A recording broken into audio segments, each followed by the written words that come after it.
ready? Good. All right, go. Sunken chair. All right, good day. I'm excited about it. First of all, we went out this year and felt like we really had to do a good job of getting our defense replenished. A year ago, we recruited a lot of offensive players, so going into it, it was the idea that we need to do a really good job defensively. The first thing we did there was to be able to keep the juniors to come back for one more year. And that was very, very important to us. Coach Grantham did a really good job of visiting with the young men and telling them, how much we wanted them back. And we did bring a guy in here, a guy by the name of Joe Mendez, who comes in and spends time with our players on counseling them about agents and sets up interviews and really gets to the business part of it, so as to show the juniors what the actual amount of money is and how it all works. But we're really proud that they all made the decision to come back here and continue their education, get their degree, although D'Angelo already has his degree, so he'll work towards a master's. So that was really important. We did get 5 defensive linemen, which, we lost a couple of really good players, so we felt like we needed to do that. We did look for guys with some length and speed and some position flexibility that can play both, in our base defense and in our nickel package and dime package, which I thought was really important. We got 3 linebackers, and again, the guys on the edge or the outside linebackers have the ability to play stand up or with their hand down when you get into our nickel situations, and we do know that a year from now we're going to lose a couple of pretty good outside linebackers, so that was very important for us. And then we were able to get 4 guys in the secondary. We feel like we got 3 safeties that can really come downhill and tackle, but also have the skill to cover. And with the spread offenses that you see now and the tempo offenses that you see now, it's very important that you have safeties that can do both, tackle real well and cover and lock up in man coverage. So I'm excited about the safeties that we got. I think they're very, very good players, and will have the opportunity to help us right away. Offensively, I feel like we got a great quarterback. We've been recruiting for a long, long time, and Coach McGee, Coach Scott did a great job with him, and we had to battle hard, and I think he's going to be a very, very good player for us. We got a couple receivers that I really like, actually 4 receivers.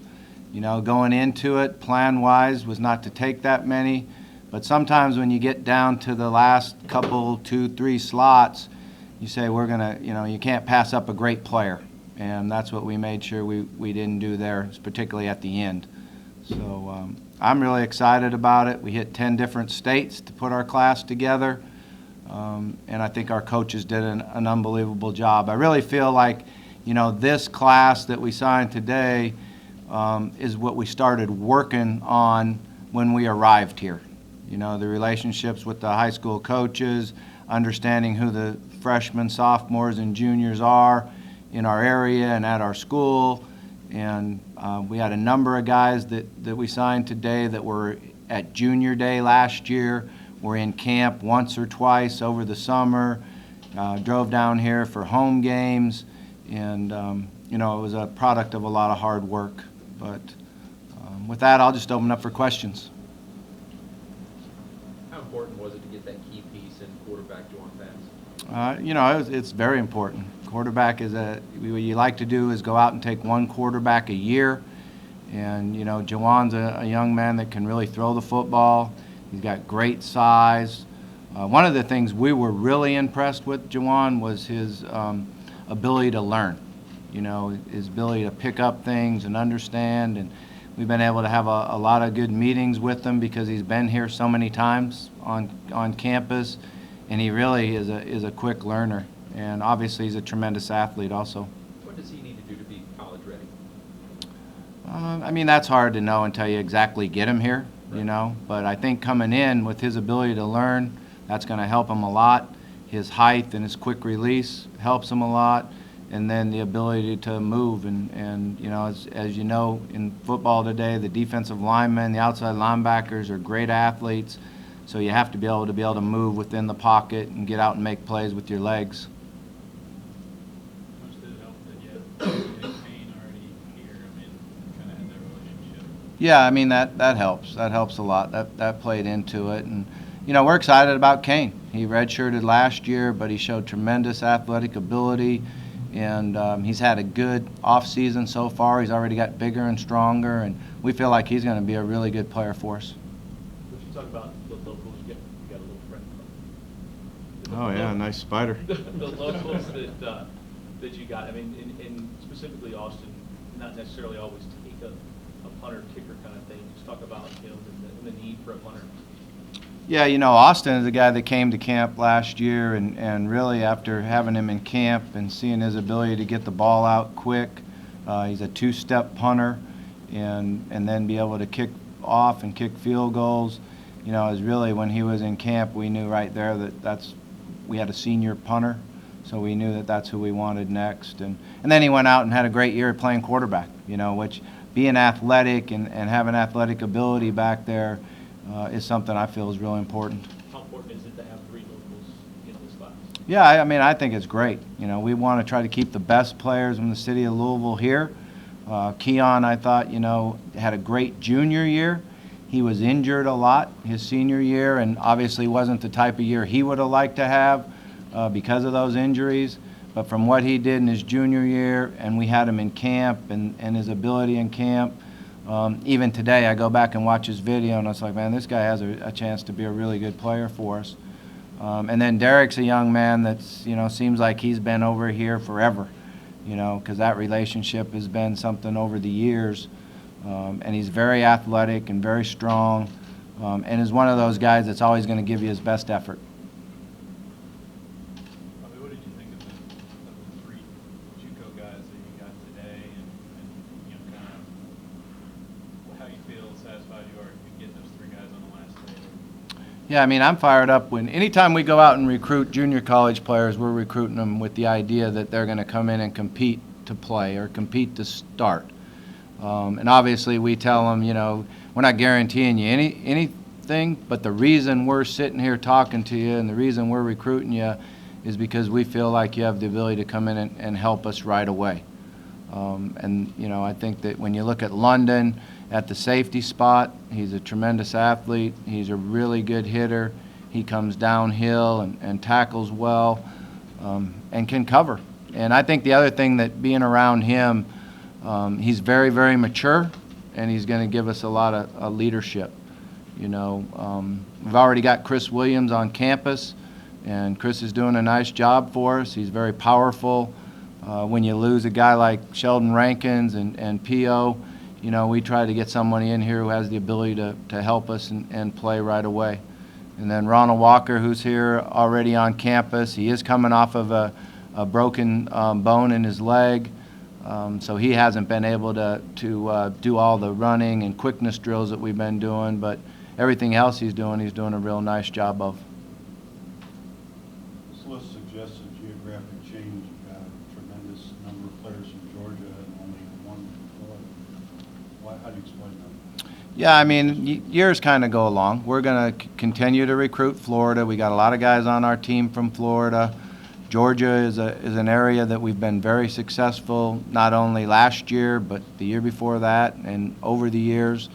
And there's a lot of really good players in the state of Georgia. I like what we did in Alabama the last couple of years. We've done a nice job of getting good players that have really helped already in their, you know, being young and been in there and competing.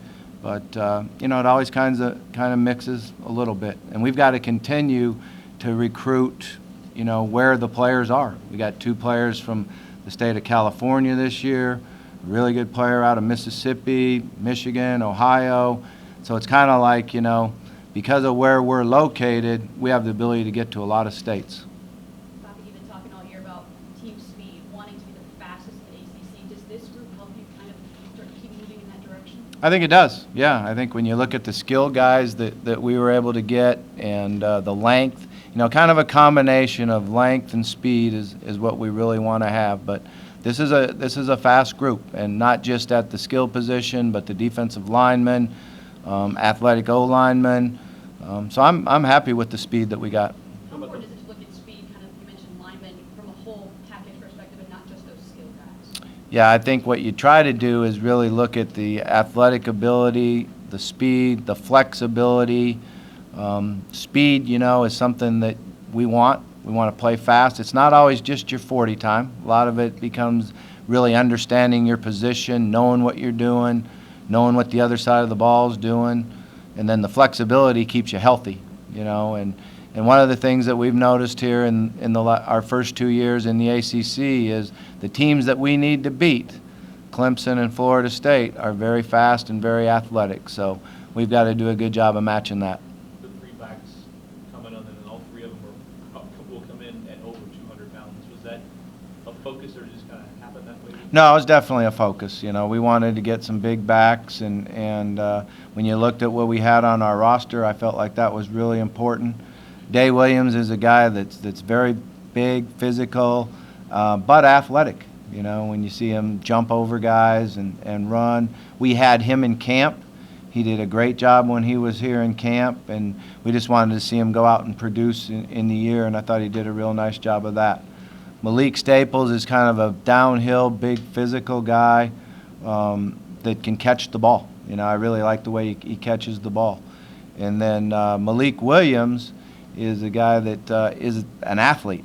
He can play receiver, he can play safety, he can play running back. He's probably the fastest of the three.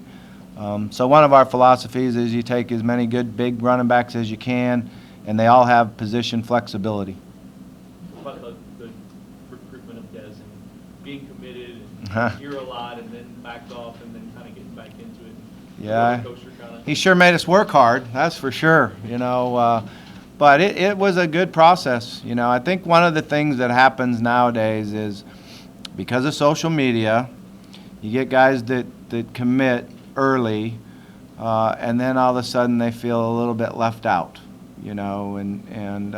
so some of them want to get back in the game, I guess you would say. One of the things throughout the entire recruiting process is Des always told us, I really like Louisville.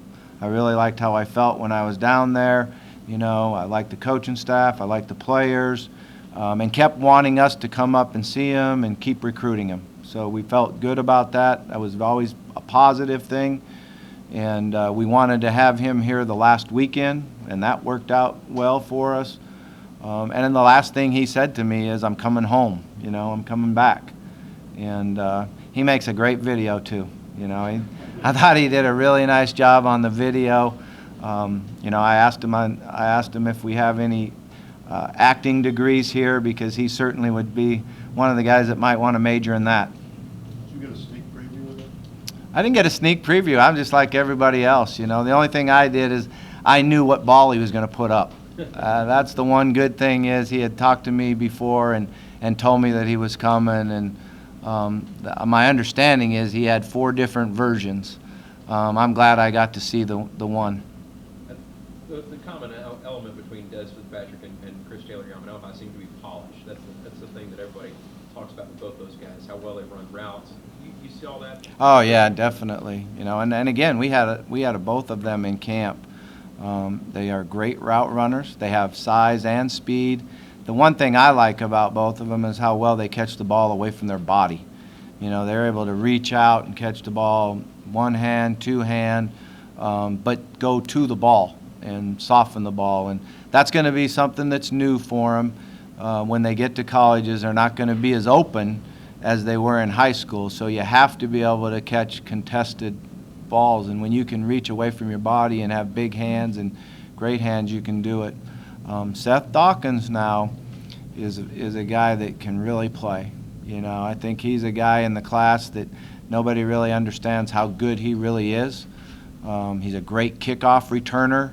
He's tremendously courageous, and he's big and physical and very hard to tackle. So he's going to come in here, and I know in his mind he feels like he's as good as anybody, and I like his confidence and toughness. What did you like You know, we had Austin here also. I think the one thing that you show off on Austin is his athletic ability, his toughness. He played both sides of the ball, did a nice job when he played on defense. I think he's going to be a really good blocker for us. He's skinny and fast, and, you know, there was a good tight end that way when I got here before that actually got to play in the Pro Bowl here just this last week, and Gary Barnage. So there are some similarities there. Robbie, it's not every year that you hand out a scholarship opportunity to punters. What's the thought process about that recruiting Austin and why you guys offer it? Yeah, again, he was here in camp, and we had a senior punter, and so we knew that we needed to sign a new one. And as we had him here in camp, he's a two-step punter that gets the ball out, has great height. He tells me he's a better athlete than his brother. I'm not sure his brother will agree with him, but he tells me that he is. And he's just so consistent. He's so consistent with his drop, with his footwork, and I don't think he'll get balls blocked because of his ability to get it out quick. He's a great athlete, so he's going to continue to get better, and we're going to give him the opportunity to do both punt and kick the ball. You had, at the end, I mean, the way it is now, when you get a guy in other schools still continue to go, talk about your staff and how you guys kept this class together in the last couple of weeks with guys like P.J. Blue and Dawkins and people trying to Steal them? Yeah, I mean, that's what, we've got to get it where it's like basketball. Hey, you commit, hands off. At least that's my understanding, I guess. I don't really know that, but the one thing you know now is as soon as somebody commits, it's like Shark Tank. Then everybody comes in and tries to steal them. So you just have to keep working at it, keep working hard. And, we did it as a group effort. Our coaches, traveled around, recruited by area, recruited by position. Both Garrick and Todd did a great job of getting in the defensive players' houses.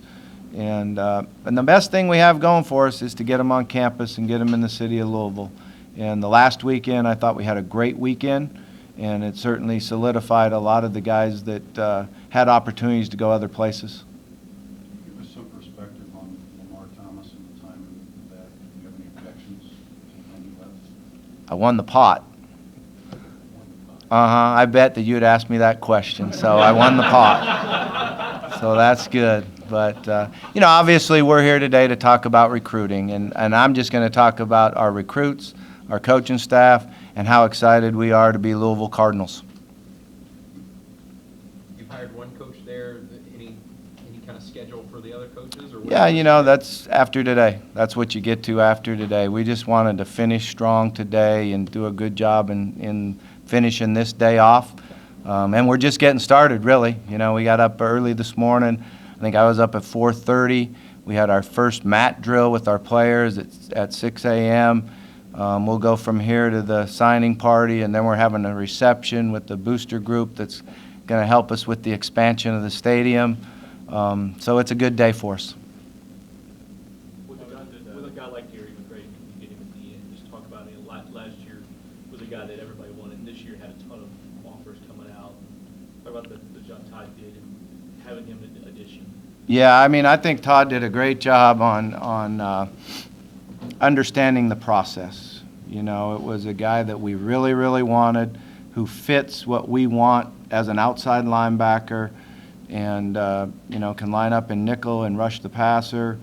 And we played it right. I think we brought him in the last weekend, tried to keep it as quiet as we could, and showed him a great visit, and had great relationships set with his mom and his uncle, and it was one of those things that we just did a good job of the recruiting process, and were able to get him. I think he's going to be a real special player for us. You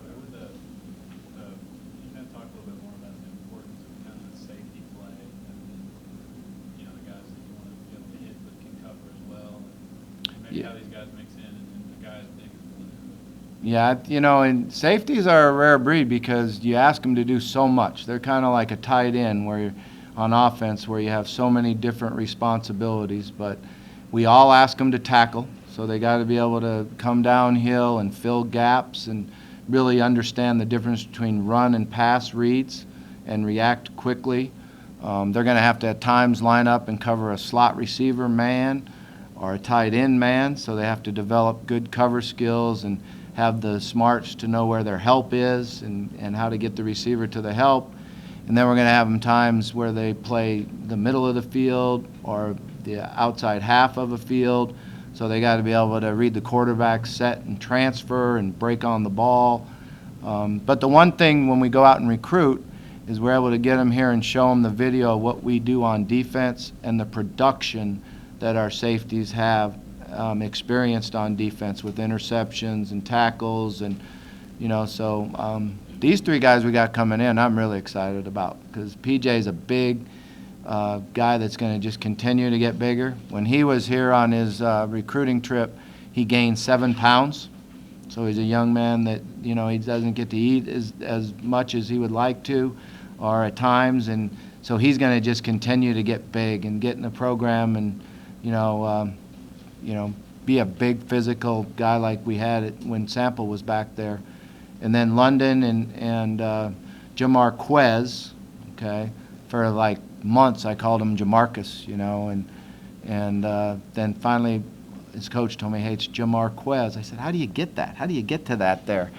But that's how he pronounces it. He said, even he, Jamarquez says, usually there's a Z in there when you pronounce it that way. But both of those guys can play the field side, can cover, can do a good job in our combination coverages that we do, and I think will really help us. What about Boykin is kind of the height he has, skinny. I mean, compare him to anybody that he reminds you of anybody? You know, he's got size 18 feet, so he's going to get a lot bigger, and he's tremendously athletic. I think it was just a guy that we were able to get a good relationship with, and Coach McGee and Coach Scott got to know him real well, and you know, he's got a bright future ahead of him. We're going to start him off at the defensive end spot, but he could grow into, you know, being a 3 technique and being a real a guy that's really hard to block. How many of those cues do you pick up on? I remember you're the first person I've ever heard of measure wrist size to see how big a guy can be. You mentioned the guy's feet. What are some of those cues that you look at for guys in terms of growth and how much weight they can put on? Yeah, I mean, you know, back in the day when I was back at Idaho and John L. was the head coach, we got a few guys for pencils, because that's when you could, you know, break scholarships up and give this guy books and this guy a partial, you know, tuition. And so one of the things that you always try to do is project and see how big are they going to get, how fast are they going to get. So we always look at, you know, how wide their shoulders are, how thick their wrists they have, how big a hand you have. You know, a lot of times you like a big guy with smaller feet, because then you know they're going to be quick and light on it. But when you got big feet, he's going to grow. He's probably going to get taller and bigger, and he's young. You know, he's very, very young. So the game of projection is something that, you know, used to be a lot more prevalent when you were in 1AA and you could, you know, break up scholarships and couldn't give as many full rides out. Coach Steve, Uh-huh. The vacancies you have on the staff, do you want to switch around? I mean, you tight end coach or something, are you going to change around kind of the job titles at all from what you had? Yeah, I'm going to wake up in the morning and address that. You know, like I said, we're just right here for the recruiting class and to finish this off, and I'm real excited about it. So, all right, thank you.